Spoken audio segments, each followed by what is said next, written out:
안녕하세요. 저는 대한민국의 평범한 50대 가정주부입니다. 햇볕이 쨍쨍하고 바람이 불지 않는 아주 더운 여름의 어느 날, 저는 첫째로 태어났습니다. 첫째로 태어났던 저는 육아에 대해 아무것도 모르시는 부모님의 손이 아닌 할머니와 할아버지의 손에서 자라왔습니다.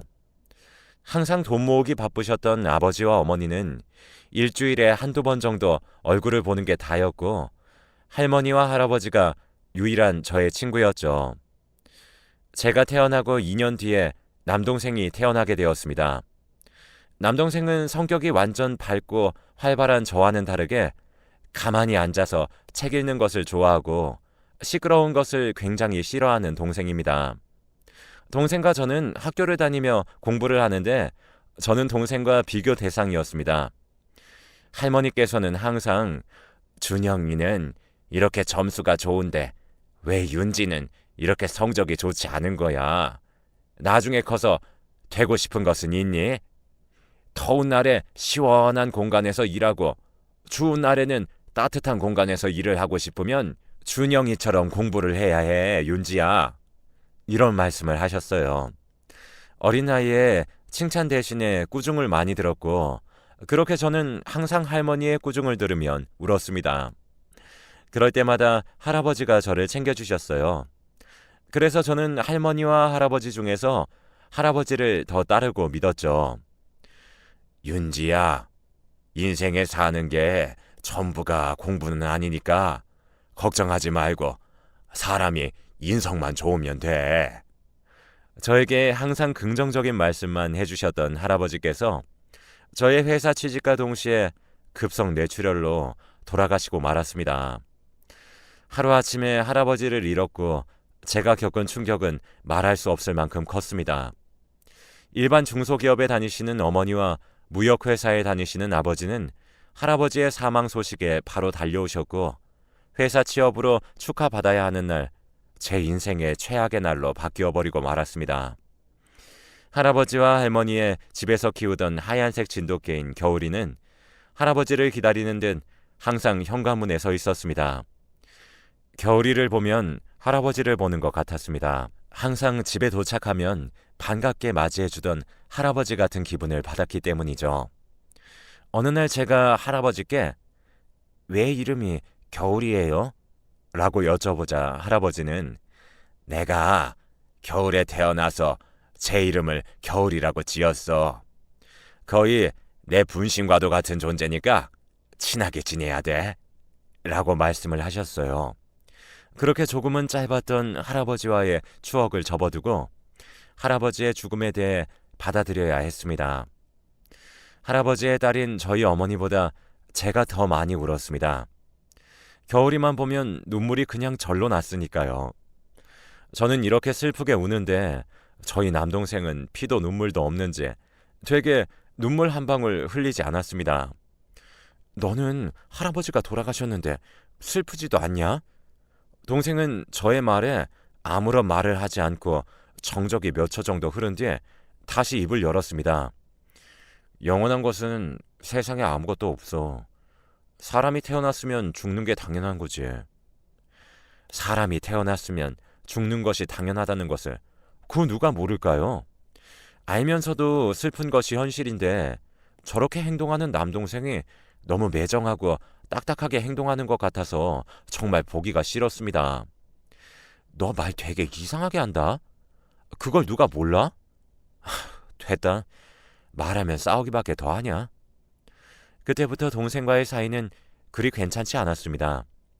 하지만 그냥 가족이니까 그냥 살아가야지라는 생각으로 살았습니다. 할아버지의 죽음에 대한 아픔을 취업으로 인해 바쁘게 살아가다 보니 조금 괜찮았습니다. 윤지 씨, 나이도 젊은데 어쩜 그리 일을 잘해? 할아버지 말고 그 이외의 사람에게 칭찬을 받아보니 되게 기분이 색다르웠습니다. 한편 저희 남동생은 학교에서 전교권을 놓치지 않았고 그 결과 자신이 원하는 의학과에 진학을 하게 되었습니다.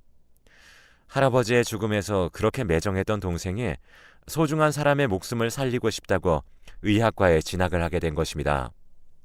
제가 보기엔 성격이 썩 좋지 않은 동생이 과연 대학 생활은 물론 의사 생활을 잘 할까 의문이 들었죠. 저는 날이 갈수록 칭찬을 받았고 20대 후반에는 공장이 아닌 본사 회사에 들어가게 되었습니다. 그렇게 옷 관련 본사에 들어간 저는 마케팅 업무 담당을 하게 되었고 그곳에는 또 다른 새로운 사람들이 있었습니다. 나와 같이 들어온 동기지만 항상 꾸중만 듣는 친구, 항상 예 아니면 아니오로 대답하길 원하는 대리님, 독설로 동기부여를 해주시는 팀장님 등등 새로운 사람들을 겪으니 조금 혼란이 왔습니다. 하지만 제 성격의 장점 중 하나인 긍정적이고 밝은 성격으로 인해서 사교성이 워낙 좋다 보니 한 사람 한 사람에게 다 적응을 해나가고 있었습니다. 그렇게 반복되는 하루를 보내던 중 대리님께서 갑자기 연애 이야기를 꺼내셨어요. 윤지 씨, 남자친구 있나? 결혼은 지금쯤 해야 하는 거 아니야?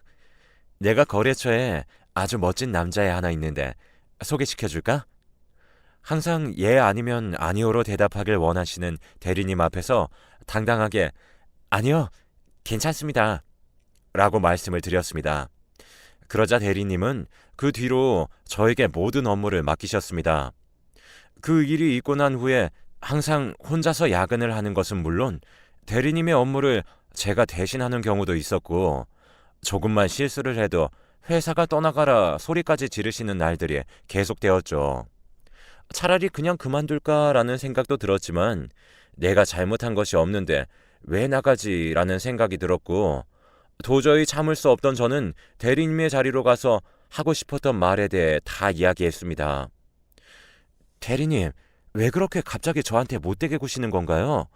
혹시 저번에 거래처에 아시는 분 소개해 주신다고 그랬는데 제가 거절해서 그러시는 거예요? 대리님이 해야 하시는 업무를 제가 하는 것은 기본에 대리님 때문에 야근까지도 하는 상황이라고요. 한두 번은 그냥 참아야지라는 생각이 들었지만 지금 6개월이 넘어가니까 도저히 못 참겠어서 드리는 말씀이에요. 대리님은 제가 이렇게 나올 줄 알았다는 듯한 뉘앙스로 말씀을 하셨습니다. 그래, 내가 거래처에 아는 동생한테 소개시켜주겠다고 그랬는데 네가 누군지 물어보기도 전에 그렇게 거절을 해버리니까 내가 화가 났어. 계급 사회가 부당하다고 생각이 들면 그냥 이 회사 나가.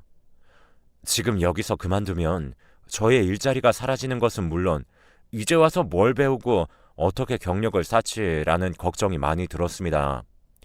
제가 왜 이 회사를 왜 나가요? 나가실 거면 대리님이 나가세요. 그리고 제가 대리님께서 아시는 거래처 아는 동생이 누군지 꼭 알아야 되는 것도 아니고 저는 지금 연애할 생각이 없어서 그렇게 소개 안 받는다고 말씀드린 거예요. 저의 의사도 안 물어보시고 무턱대고 그분한테 소개시켜드린다고 그러면 제가 뭐가 되나요? 그렇게 처음으로 들어간 직장에서 대리님과 한바탕 싸우게 되었고 언성이 더 높아지자 회사 동료들이 말려서 겨우 싸움이 끝났습니다. 그렇게 저는 집에 들어와서 할머니와 동생에게 오늘 있었던 일에 대해서 이야기를 하자 제가 예상했던 반응이 아니라서 되게 놀랐습니다. 근데 솔직히 이제 결혼할 때 됐잖아. 평생 그렇게 일만 하면서 늙어서 죽으려고? 할머니 살아계신 동안에 손주 보여드려야지. 그게 바로 효도야. 동생이 저에게 이런 말을 하자 기분이 이상했습니다. 진짜로 지금 결혼을 안 하면 언제쯤 하지라는 생각이 들었습니다. 그렇게 저녁밥을 먹고 자려고 누웠을 때 내일 다시 얼굴을 볼 대리님한테 너무 내가 아무런 생각 없이 들이댄 건가라는 생각이 들었죠. 그래서 마음에도 없는 죄송한 마음 찾아서 대리님께 문자를 보냈습니다. 대리님, 오늘 있었던 일에 대해서는 제가 잠시 정신이 나갔던 것 같습니다. 아무것도 모르는 후배가 잠시 미쳤었나 보다 라고 생각을 해주시길 바랍니다. 죄송합니다. 어차피 계속 얼굴을 볼 사이니까 결국엔 저의 마음이 편하자고 먼저 연락을 드렸더니 몇 분 뒤에 갑자기 전화가 걸려왔습니다. 그래, 어차피 이 회사에서 너도 나가지 않을 거고 나도 안 나갈 거잖아. 계속 얼굴 봐야 되니까 그냥 너그럽게 이해할게. 그래서 소개는 받을 거야? 생각해보고 내일 아침 회사에서 답해줘. 저는 대리님과 화해를 하고자 문자를 보낸 것인데 대리님께서는 제가 소개를 받겠다는 것으로 오해를 하신 것 같아 보였습니다. 여기서 한 번 더 거절을 해버리면 이제 더는 어떻게 해야 될 방법이 생각이 나지 않았고 결국엔 대리님께 소개를 받겠다라고 말씀을 드렸습니다. 별로 내키진 않았지만 소개팅 장소에 나갔습니다. 그렇게 잘 돼도 그만, 잘 안 돼도 그만이라는 생각으로 나갔던 소개팅이 긍정적인 방향으로 흘러가는 듯 싶었습니다. 하지만 저는 상대방에게 확실한 의사 전달을 해야 하는 것이 맞다고 생각을 했기에 말을 했습니다. 민석 씨, 죄송한데 사실 저는 소개팅이 잘 돼도 그만, 안 돼도 그만인 생각으로 나왔어요. 그러니까 뭐 저랑 굳이 잘 되려고 애쓰지 않으셔도 됩니다. 그러자 그 남자는 의미심장한 말을 했습니다. 알아요. 이미 저 다 알고 나왔어요. 앞으로 저 좋아할 일도 없을 거라는 거 아는데 저 딱 한 달 정도만 만나봐요. 그냥 연인으로 말고 친한 친구처럼. 결국 그 남자의 대답에 알겠다고 이야기를 했고 그 한 달을 매일매일 만났고 비가 오나 눈이 오나 바람이 부나 항상 어두운 저의 집 골목길을 데려다 주었습니다. 그렇게 약속한 한 달이 되었습니다. 윤지 씨는 저랑 한 달 동안 만나보니까 어땠어요? 그의 대답에 저는 긍정적인 대답을 했고 결국 저희는 2년의 연애 끝에 결혼을 하게 되었답니다. 그렇게 결혼을 하고 대리님께 제가 그때 왜 그렇게 싫어했는지 모르겠네요. 감사합니다. 라며 감사 인사를 드렸습니다. 모두의 축하 속에서 저희는 결혼을 했습니다. 결혼한 지 3개월 정도 되었을 때부터 저희 결혼 생활이 조금씩 금이 가기 시작했습니다. 바로 저의 동생 때문에 남편과 제가 싸우기 시작을 했거든요. 남편은 집에서 첫째이자 외동입니다. 장남이었던 남편은 홀어머니를 모시고 살았죠. 간이 선천적으로 별로 좋지 않으셨던 시어머니는 수술을 하지 않으면 목숨이 위태로워지는 상황까지 오게 되었습니다. 결혼하기 전부터 남편의 가정 환경에 대해서 잘 알고 있었지만 저는 그럴 때마다 내 동생 의사니까 괜찮아 라고 상관없다고 이야기를 했습니다. 하지만 그것은 저만의 생각이었다는 것을 왜 생각하지 못했을까요? 저는 동생에게 다가가 지금 상황에 대해서 설명을 했습니다. 내 남편의 어머니가 지금 되게 목숨이 미중한 상태인데 네가 수술비랑 병원비 조금 싸게 해준다던가 돈이라도 조금 보태준다거나 그렇게 해줄 수 없을까? 아니면 수술을 너가 진행을 해준다거나 워낙 요즘 세상이 무서워서 믿고 수술을 부탁할 사람이 없어서. 동생은 남편과 제가 있는 상황에서 이렇게 말을 합니다. 내가 왜 누나의 남편의 어머니를 도와줘야 돼? 그리고 내가 저번에 할아버지 돌아가셨을 때도 분명히 이야기했을 텐데 세상에는 영원한 게 없다고. 사람은 태어났으니까 죽는 게 맞다고 이야기를 했는데 그냥 보내드리는 게 맞지 않을까? 매형의 어머니가 그걸 더 원하실지도 몰라. 남편이 있는 앞에서 표정과 말투 하나 바뀌지 않고 아무렇지 않게 이야기를 하는 동생을 보고 저게 과연 인간이 맞나라는 생각이 들었습니다. 저게 매형의 어머니한테 가서도 과연 저렇게 말을 할 수 있을까 싶었고 저게 내 동생이라는 것이 처음으로 창피했습니다. 의사라는 직업이 아무리 범죄자라도 살려야 하는데 자신의 매형되는 사람의 어머니를 살리지 않으려고 하는 모습을 보고 가슴이 철렁 내려앉았고 실망을 많이 했습니다. 남편이 아무런 말도 하지 않고 밖으로 나갔고 동생과 저는 둘이 남아 있었습니다. 아무런 말도 하지 않고 나간 남편의 심정이 어떤지 다 이해가 갔습니다. 저는 그렇게 동생의 뺨을 때렸습니다. 너는 네 엄마가 그렇게 아파도 그딴 말을 할래? 남도 아니고 네 매형의 어머니라니까. 너는 그러면 뭐하러 사냐? 어차피 영원한 건 없다면서. 태어났으면 죽는 것이 당연하다며. 너 어차피 죽을 건데 뭐하러 살아있어? 어차피 죽을 건데 뭐하러 의사하냐고. 그래, 할아버지 돌아가셨을 때 눈물도 한 방울 흘리지 않던 애한테 내가 뭘 바라고 찾아왔는지 내가 더 한심하다. 부탁한 내가 정신 나간 애지. 동생의 뺨을 때리고 이야기를 하면서 눈물이 났습니다. 동생의 저 경멸하는 듯한 눈빛이 너무 저를 비참하게 만들었습니다. 자신이 잘났으면 못난 사람을 도와줄 줄 알아야 하는 것 아닌가요? 너 그딴 사람 깔보고 업심여기는 눈빛으로 쳐다보지 마. 그런 식으로 사는 네가 더 불쌍해. 그렇게 살다가 과연 네 장례식장에 올 사람들은 있을까? 그런 식으로 행동하다가 가족이고 친구고 네가 다 떠나. 제발 정신 좀 차려라. 너보다 잘 못 사는 사람이 있으면 도와주려고 하고 손 내밀 줄도 알아야 돼. 돈 잘 벌고 똑똑한 의사면 뭐하냐. 성격이 엉망 그 자체인데. 어렸을 때는 동생이 못된 짓을 하면 그냥 내가 누나니까 참아야지 라는 생각을 하면서 항상 참아왔기에 동생에게 이렇게 화낸 적이 처음이었습니다. 그런 말을 듣고 어안이 벙벙했는지 제가 나갈 때까지 아무런 말도 하지 않았습니다. 저는 밖에 있는 남편에게 가서 말을 걸었습니다. 처음으로 남편의 우는 모습을 보니 정말 마음이 아팠어요. 내가 대신 사과할게. 미안해. 내 동생이 저런 식으로 나올 거라고는 생각도 못했는데 나도 좀 많이 당황스럽다. 내가 어떻게 해서든 동생 한번 설득시켜 볼 테니까 당신은 어머니 간호 잘하고 있어야 돼. 남편에게 대신 사과를 하는데 제가 남편의 입장이었더라면 욕하고 난리를 치지 않았을까 싶습니다. 저는 우는 남편을 보고 어떻게 해서든 동생을 설득을 꼭 시켜봐야겠다고 생각을 했고 그 다음날 동생에게 전화를 했습니다. 준영아, 어제 내가 뺨 때린 것에 대해서 미안하게 생각해. 그러니까 준영아, 너도 제발 생각 좀 바꿔줄 수 없니?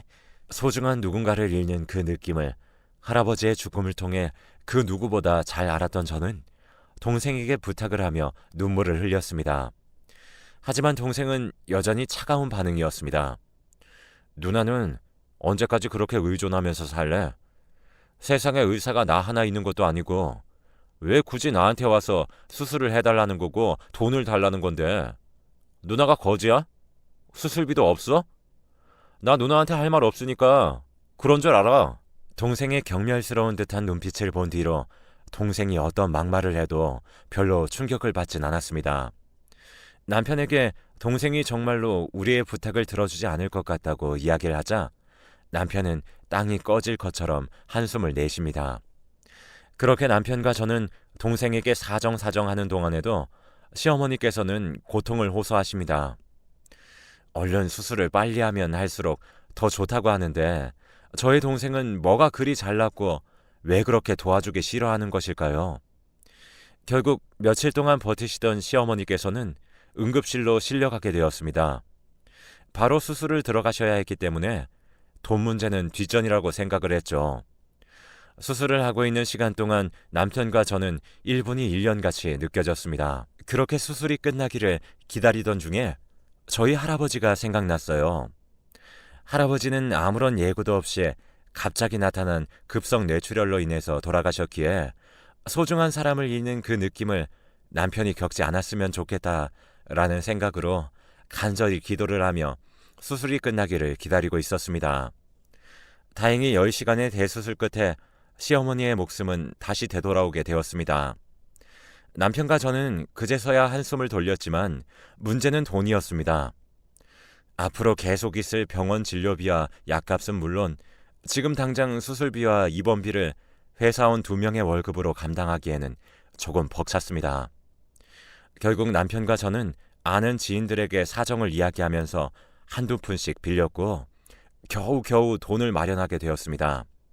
일단 급한 불을 꺼야 한다고 생각을 했기에 돈 빌린 것은 나중에 일을 하면서 갚자라는 생각을 갖고 있었죠. 하지만 시어머니는 앞으로 입원을 하면서 더 경과를 지켜봐야 하는 경우였기에 일단 수술비만 결제를 하기 위해 데스크로 향했습니다. 남편과 저는 시어머니의 성함을 부르고 돈을 내려왔다고 이야기를 하자 최영희님, 이미 수술비 납부 다 하셨습니다. 라고 말을 하셨습니다. 가족 중에 돈을 낸 사람이 아무도 없을 텐데 도대체 누가 돈을 냈을까 의문이 들었습니다. 도대체 누가 돈을 냈어요? 정윤지 씨 남동생이라고 그러시던데요. 곧바로 이 사실을 알자마자 동생에게 전화를 했어요. 그러자 동생은 저의 전화를 받지 않고 문자로 답장이 왔습니다. 나 지금 잠깐 회의 중이니까 문자로 보낼게. 누나한테 너무 못되게 굴어서 그냥 화해하자는 의미에서 낸 거니까 너무 고맙게 생각 안 해도 돼. 내가 상처 준 말들 그냥 다 무시했으면 좋겠어. 매형한테도 죄송하다고 좀 전해주라. 동생의 문자를 보고 저는 또 눈물을 흘렸습니다. 나중에 이야기를 더 하다 보니 자신의 생각이 너무 짧았다는 생각이 들었고 처음으로 손찌검을 한 누나를 보면서 많은 생각이 들었다고 하더군요. 결국 동생의 도움으로 빚은 지지 않게 되었습니다. 그래서 지금도 동생과 저희 가족은 잘 지내고 있습니다. 항상 어려워 보이는 사람이 있으면 지나치지 않고 직접 다가가서 도와주는 사람이 꼭 되시길 바랄게요. 그렇다면 언젠간 자신이 어려워질 때 나에게 도와주는 사람들이 많아지지 않을까라는 생각이 듭니다. 여러분 모두 행복하게 사세요.